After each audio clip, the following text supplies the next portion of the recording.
Dios te bendiga. Quería compartir una porción de la palabra de Dios en este momento y se encuentra en el Evangelio según San Marcos en el capítulo número 5 y vamos a estar leyendo a partir del versículo número 11.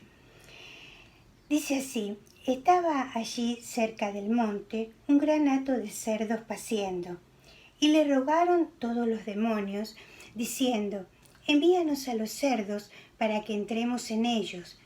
Y luego Jesús les dio permiso, y saliendo aquellos espíritus inmundos, entraron en los cerdos, los cuales eran como 2000, y el hato se precipitó en el mar por un despeñadero, y en el mar se ahogaron. Y los que apacentaban los cerdos huyeron, y dieron aviso en la ciudad y en los campos, y salieron a ver qué era aquello que había sucedido.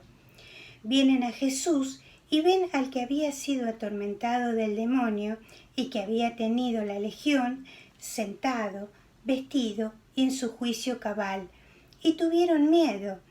Y les contaron los que lo habían visto cómo le había acontecido al que había tenido el demonio y lo de los cerdos, y comenzaron a rogarle que se fuera de sus contornos.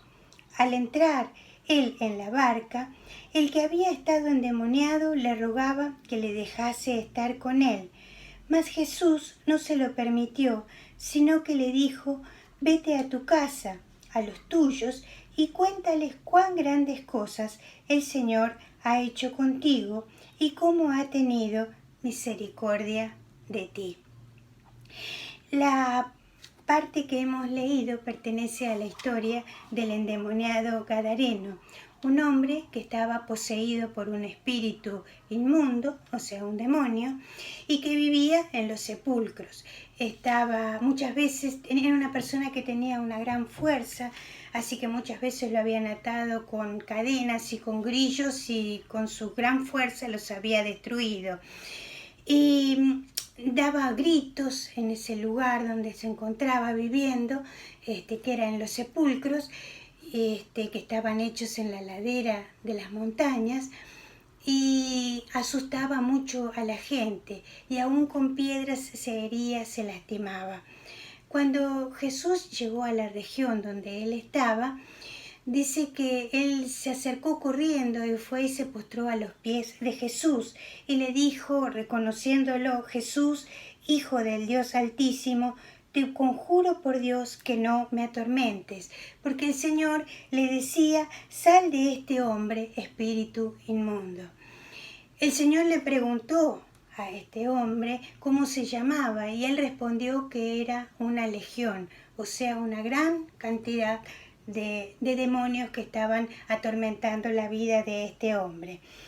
Dice que los demonios le rogaban a Jesús que no los enviara a otro lugar fuera de la región. Y dice que había allí el hato de cerdos, como estuvimos leyendo, y entonces los demonios le rogaron al Señor que los dejara entrar en los cerdos. Dice que el Señor les dio permiso y claro, al entrar en los cerdos, estos se alborotaron, se alteraron y salieron corriendo rumbo hasta el mar, y o sea, se lanzaron por un despeñadero, cayeron en el mar y murieron todos ahogados. Dice que hay algo que a mí me llamó mucho la atención. Dice que hubo un grupo de gente, porque después de que los cerdos se precipitaron al mar, los que los cuidaban se fueron corriendo a las ciudades y a los campos a dar aviso. Y dice que había un grupo de gente que vino para ver lo que estaba ocurriendo y vieron al hombre que estaba sentado, estaba vestido y en su juicio cabal, y tuvieron miedo. Y cuando le contaron las personas cómo había sucedido todo, ellos lo primero que hicieron fue pedirle a Jesús que se fuera de ese lugar. Y pensaba yo cómo todos somos diferentes, ¿no es cierto? Ante una situación, ante una dificultad, ante algo que tenemos que vivir, cada uno piensa de una manera diferente, razona de una manera diferente y de acuerdo a ella se conduce. No pensaba en el hombre que había sido librado del demonio, cómo se habrá sentido cuando esta gente atemorizada le pidió a Jesús que se fuera, porque la gran preocupación de ellos era la cantidad de cerdos que habían muerto en ese momento, ¿no? Y él se acercó hasta donde estaba Jesús y le dijo que quería irse con él. Pero Jesús le dio una respuesta. Le dijo: vete a tu casa, a los tuyos, y cuéntales cuán grandes cosas el Señor ha hecho contigo y cómo ha tenido misericordia de ti. Mientras que las personas estaban atemorizadas y se guiaban por lo que los hombres o las personas que habían estado en el momento que había acontecido todo esto les contaron, este hombre dependió de la palabra de Jesús. Él, cuando estaba mal y atormentado, el Señor dijo: sal de este hombre, espíritu inmundo. Y él fue libre. Y ahora él quería hacer algo, pero el Señor le dijo: vete a tu casa, a los tuyos, y cuéntales cuán grandes cosas el Señor ha hecho contigo y cómo ha tenido misericordia de ti. Qué hermoso ver el valor que le dio a la palabra que el Señor Jesús le estaba expresando. Se dio cuenta que en esa palabra había poder, porque él había sido librado. Y si tenía poder para haber sido librado, también tenía poder para ayudarle a desarrollar esta tarea que el Señor le pedía que hiciera. Es decir, ir y contarle a otras personas. Y me pareció hermoso ver que este hombre pudo obedecer al Señor. Dice en el versículo 20: y se fue y comenzó a publicar en Decápolis cuán grandes cosas había hecho Jesús con él, y todos se maravillaban. Fue el lugar o el valor o la importancia que él le dio a la palabra de Jesús, lo que le ayudó a que él pudiera realizar la tarea.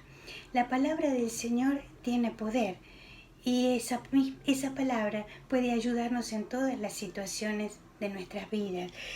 Se dan cuenta cómo él estaba mal y ahora disfrutaba de una nueva vida y por eso compartía con otros, y a través del mensaje que él pudo compartir con otros, otros también pudieron recibir la bendición. Mi pregunta en este momento es: ¿a qué le hacemos más caso? ¿A la palabra que dicen los hombres o a la palabra que nos dice Jesús? En la palabra que nos dice Jesús hay poder, hay autoridad.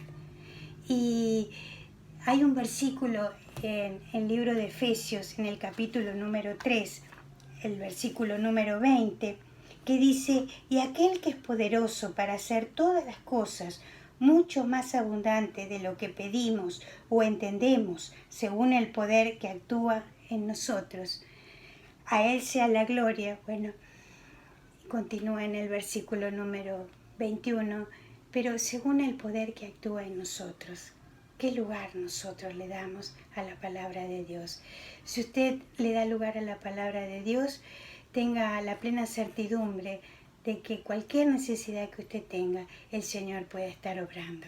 Así que le invito a confiar en el Señor, a confiar en su palabra, y el Señor va a estar bendiciendo grandemente su vida. Le envío un abrazo enorme. Que el Señor le bendiga.